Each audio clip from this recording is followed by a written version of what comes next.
Hello and welcome back to Season 7 of the MRX Lab podcast, the show from FlexMile where this year we are on a mission to share inspiring stories, tips and tricks to help you put customer salience at the heart of your business. Today, I'm delighted to be joined to help me do this by Rachel Fraser, a leadership coach. So tell me, Rachel, tell me what you do and how that helps build customer salience.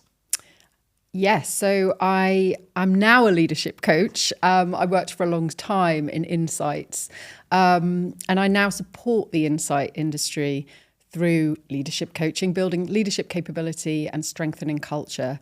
And I suppose the link here with customer salience is culture, leadership capability is really sort of the engine, I guess, behind customer salience. There's a really famous quote, you've probably heard it, culture eats strategy for breakfast. It's a classic. I think it was Peter Drucker, a management consultant. But you can have the best insight, you can have the best product, but if you don't have a strong culture of influence, of persuasion, of strategic understanding, that will never land. It will never be at the heart of the organization. Wow, we're straight into it here. Oh. Customer salience is about increasing the likelihood that we're going to put customers into our decisions, right? So your argument there is without a good culture generally or a good culture of customer? I mean, I suppose the perspective I'm coming from is the culture of the insight team is critical. Yeah. So the mindset of the team, the way the team operate, the way they interact with the rest of the business, I think you have to start there. Mm-hmm. Like that's really important to get right because you can build your own culture within a culture. Mm-hmm. So I think once you've got that high performing culture in place, mm-hmm. then you can start to do more. Mm-hmm. But when we talk about customer salience across the organization, you talk about influence there. For me, a key part of this is how do you influence the business to think more customer? Which for me has a cultural element throughout it, doesn't it? That the whole organization has to be a little bit more, I don't know, culturally aware in some way. Culturally aware. Oh, so the whole business needs to be customer centric is what you're saying. Yeah. Yes, but would you say it's the responsibility of the insight team to make that happen? Well, that's a debating point, I guess. Yeah. I mean, they're a key part of it, obviously, because they know more about the customer than anyone else. So how they interface with the rest of the business has to be key as well. Yes, absolutely. I mean, I completely agree. So I think if you're responsible for being the voice of the customer, for being customer understanding, right, that's your mission, your raison d'etre, then really I think the influence has to come from that team. Yes. So we're talking influence straight away. Yeah. I mean, how do you build influence? That's a great question. Yeah.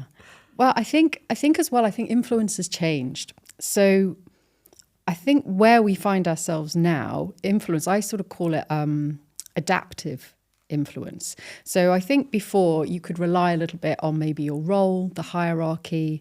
I think for insight, it was very much about certainty, about finding the right answer. And I think that's not quite relevant anymore. It's more about being able to hold multiple perspectives, being able to influence up, sideways, down, in every direction. And it's sort of having the confidence to be able to do that, to deal with paradox, to say, we'll sit with this until we find a new answer or something that feels like the way forward. I think it's a very different approach now. Mm-hmm. And that's the sort of capability that we ought to be kind of investing in and building in our teams. Is influence, I mean, this is maybe an odd question, but is influence a skill? I mean, is it something that's trainable, for example? Well, I would say yes, and it is absolutely, my perspective is, look, influence was always something you sort of learnt as a process of doing your job. You get more experience and your influencing skills will get stronger and you just sort of through experience, get better at it, which I don't think we've got the time for now. So that is the question, can we teach it? And I think the answer is yes, and we need to do it in a way that people will actually do something different. So, for example, you can do a training course or a workshop. And I think everyone's all, into it in the room, and then they'll leave the room because we're human and forget all about it, and we won't do anything different. We'll fall back into our old habits. So I think if you come from a more coaching perspective, which is more getting people to use the ideas and the concepts, to practice them, to use them on the job, to go away, to do it, to try it, maybe with an accountability buddy, with support internally, and then to come back and to share how that was. It doesn't mean it's like a test. It's just, what did you learn? And to do that. And if you're doing that sort of ongoing, you start to build those skills, because action builds confidence. Sadly, you don't get confident and then do something. You have to do it. You have to be willing to get out of your comfort zone and have a go. Yeah. And if you do that in a sort of supportive way, then I think that's when you can really start to build your confidence and then, build your, I suppose, new patterns of behaviour. So yes is the short answer, but it's how you do it. Yeah, so it's more coaching than a training course, and it's more leading through action, and action builds the confidence and builds a pattern of behaviour that you can then repeat. Exactly that. And there's accountability in there. So you've got to have a go and come back and say, how'd it go? Yeah. So if we're trying to change from a pattern which was our role is to create insight, to a pattern that is, how do I now influence the rest of the business, which, as you said, up, sideways, down, all around, then it's how we build that pattern of interaction, I guess. Yes, absolutely. And I think the place to start is to say, well, what is the leadership DNA we need in this business? Whether that's an agency or whether it's client side, what's the leadership DNA we need to be customer centric as an organization? Right, this is what we need to build. How do we do that? Well, I've just talked about a coaching-led approach. So it might be a case of, we get people together and we share the ideas, we share the concepts, and then everyone gets something to experiment with, and that will be pertinent to their role and to their position. So, and then I think, and I've already explained going away and practicing it, coming back, being accountable. And then I think the back end of that then is really building that into your processes and performance reviews, one-to-ones. It all has to be linked up so that the internal support's there. They're like, okay, this is what you're working on. These are the things you're actually going to do. How'd it go? So I think there's a real internal responsibility as well to make sure it's connected to, I suppose, the system that exists in the business. Why do you think it's hard, or quite hard, to build commercial thinking in teams? And how can we get better at that? Yeah, it's the commercial thinking, it always comes into it. And, customer salience ultimately has to affect the commercial part of the business. So insight teams, we're experts at research. We might be an expert in the customer. That's our point of expertise, right? We come in with a point of expertise. That's our branding, if you like.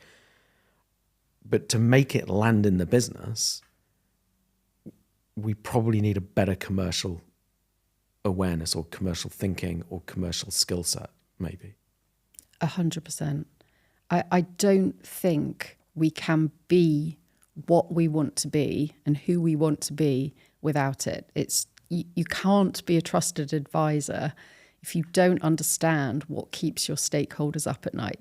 If you don't understand that actually they don't really care about the insight, what they care about is risk, retention, margin, profit. That's what they care about. So if you can understand that, speak their language and connect it to the customer, then you're on the road to being a trusted advisor. I think the barrier and the problem is exposure in many ways. So how do we understand what keeps people up at night? How do we find that out, right? And it can be really hard. A good example, I worked at Cadbury's for a while, and I remember some of the customer insight that we got, and it was sort of like, it was great work. and it suggested some ideas of what we could do to this chocolate bar, what the customer wanted. I'm going to really simplify things here, but and I remember going to a meeting with the team who were responsible for the machinery, right, that makes the chocolate bar. And to make this small adjustment to the chocolate bar that consumers really wanted, the CapEx investment was so huge, and the timeline to do that was so long that completely ate into the margin that would be, made on this chocolate bar. Yeah. And it just made it irrelevant, it just made it an irrelevant recommendation because it was just not commercially possible. Right. So I suppose the question is, how do you make sure people are exposed to that level of commercial awareness where they can understand all the different parts of the business? I mean, that's a very specific one, obviously, chocolate making, but, all the different parts of the business so they can understand how all the dots connect and therefore how the customer connects to all of those pieces. Yeah. I think that's sort of the key. So how do we do that? But I mean, that's a really good example. It's also quite a difficult example because you could instantly then take the customer out of that decision and go, well, what can we do with this machinery? And just do something that works for the business that doesn't work for the customer. And somewhere in there, we've got to have a decision that takes the customer into it. But it's got to be, to your point, look after the margin. It's got to work for the business too. Yeah, and I do think sometimes we stress too hard. Like, we could just go into that meeting, for example, and be like, this is what the customer wants. We appreciate that the CapEx investment is going to be, so what can we do? And then suddenly it becomes collaborative, and suddenly it becomes, how can we keep the customer happy and satisfied, but obviously stick to our commercial mission and focus. Then you're working together rather than here's the recommendation, goodbye. Yes, which is, here's a report, I'm off. Yeah. This is a great piece of insight. I've sweated over these slides for a long time. It's great. You work it out. But what you're proposing there is more of a collaborative process off the back of it. That's the starting point. I think so, because I think if you can just demonstrate your understanding of the wider context and this, the strategic kind of context of what you're proposing or suggesting, what the customer wants, it at least it shows your understanding of the business. And then I think you can, because then you're partners, right? You're working together to find the right answer. You're the voice of the consumer. You know what they want. Yeah. They're the voice of the margin in that instance. How do you come together and find a solution that keeps everyone happy? The key point in that story is you've got to know that the margin matters or eats into that. 100%. Obviously you're coming at it from a growth perspective, we want to sell more chocolate bars, but it's got to have the margin in there as well. So we've got to start our commercial learning and understanding with, to your point, what keeps people up at night around the business. Yeah, 100%. Yeah. Whoever the stakeholder is. And then go back to your first point, it's then building that into the patterns, the confidence, the actions, that behavior pattern that over and over and again, we just get confident doing that. Totally. And that's the hardest bit on many levels. Mindset. Limiting beliefs, they're the things that kind of get in our way. And it does take confidence. So then the question becomes, how do you build the confidence in the team, I guess, to deliver that, to be that influencer? Right. Okay. So mindset and confidence here. Yeah. And you talk about influence. So if we want to be, do we want to be advisors or do we just want to be insight professionals? I don't think we've got a choice. Being what? Well, we've got to be what AI can't be, right? Yeah. And that leads us to human skills. That leads us to everything I was talking about in terms of holding many perspectives, connecting the dots, being able to make sense of. That, in a unique business environment, I think is our advantage. And if we don't lean into that and we don't move towards that, I do think there's a danger that we become obsolete. So if we're moving towards advisors, influencers, commercially minded ones, obviously, it's mindset first or confidence first? I would say mindset first. Confidence follows mindset, action. The confidence comes Through the action. Through the mindset shifts, reframing, Yeah. through the actions that you take. That's what builds confidence. Yeah. Not the other way around. Not the other way around. No. You can't do a workshop on confidence and everyone will walk out going, yes, I am a trusted advisor. Can you not? Sadly not. I wish. So the mindset shift is what? Well, it depends. So what is your mindset currently? What are your limiting beliefs? Careful, I'm not being coached here. No, not you personally. But, what everyone has their own limiting beliefs. And it's what I think is interesting is you can look at it at an industry level, even a team level and an individual level. So as an industry, what's our mindset and what are our limiting beliefs? Or as an organisation, I mean, go back Or to as an customer sales, organisation, what's our mindset as an organisation? Yeah. And then what's our mindset as a function within that? Yeah. Which, if the mindset shift we want is for the business to think about customers more, Yeah. I mean, there's an influencing role in that, but that's a mindset shift to start off with, isn't it? And then what's our role in bringing that change to bear? That's a mindset shift, because I've suddenly said it's our role to do that. Yes, absolutely. So I think the place to start is to say, obviously, who do we want to be? What's the influence we want to have? What's our current mindset? How do we see ourselves? And Yeah. what do we want to be seen at, so that you can start to reframe that? I mean, mindset starts with self-awareness, right? So where are we now? How do we see ourselves? I mean, a good example, I was talking to someone a few weeks ago and they were talking about these very high-level strategy meetings where they would feel, oh God, I've got to speak. I've got to say something terribly influential and strategic and impressive. And at the end of the day, completely forgetting almost their comparative advantage, which is the voice of the consumer, right? Putting the consumer in the boardroom and just really worrying about internally, I've got to say something impressive. And I think sometimes you can reframe things like that too. Well, what happens if you change that mindset and say, well, I'm going to be the voice of the consumer in that room because I understand them and I know what they want, I know what they need. And I'm almost the conduit for that customer. That's a really different mindset. Suddenly, you're responsible for something. You're not stressing about being smart in the room, which completely changes how you show up. So those little, I mean, they're quite small reframes, but they can have a huge impact on who you are in that room. If you've got the seat at the table, right? That's a privilege. And that suddenly you've got that responsibility to bring the customer into that room. That's a very different vibe, I think, to must be clever. They must be clever. Which we all think, don't we? Well, God, must say I something suppose clever. it might be a bit more terrifying to say I must be clever than just having the mindset and the belief, or again, confidence, a belief that I know that I am an expert in there. Yeah. In there as well.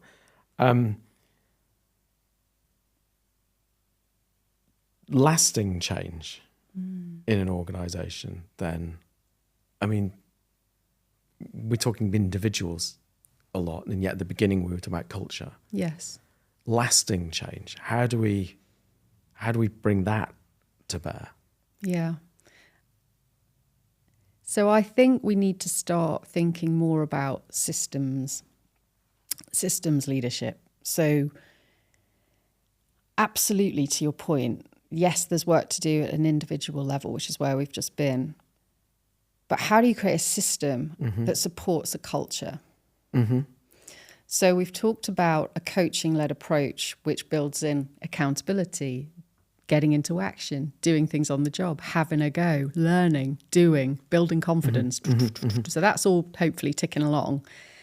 And then it is about, well, how can the system support this and make it lasting change?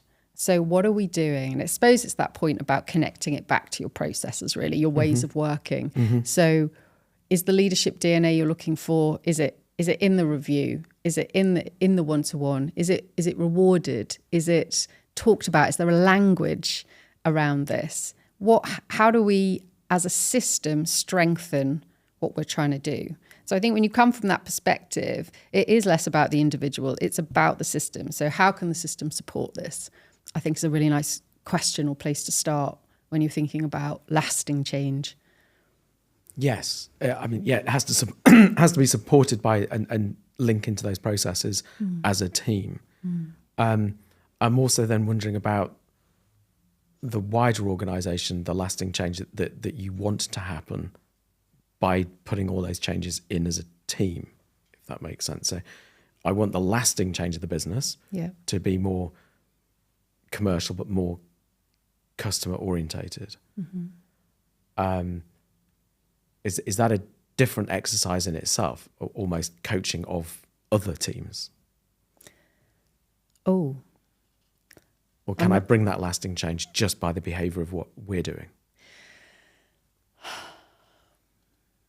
I mean, look, at the end of the day, I think it's about role modelling. So I think there's a big responsibility on leaders to role model. And then I think there's a big responsibility of the team to role model. You can't make people do stuff, sadly.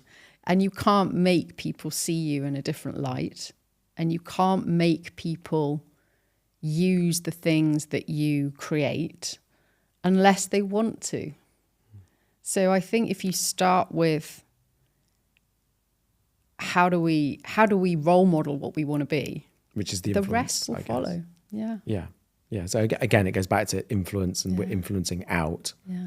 And by being more commercially minded, we're bringing people with us, hopefully, and bringing them into that collaboration in there. And hopefully that influence brings them into that journey as well. Yeah, absolutely. Because suddenly you're a trusted advisor just by the way that you're being, acting, doing. And I think it's important to say that it's not easy, because we've suddenly gone, it feels like, it used to be, I would write a presentation and I'd be like, right, I need to have 5 key points and they're my recommendations. And that was great. And that was like top drawer, that was brilliant.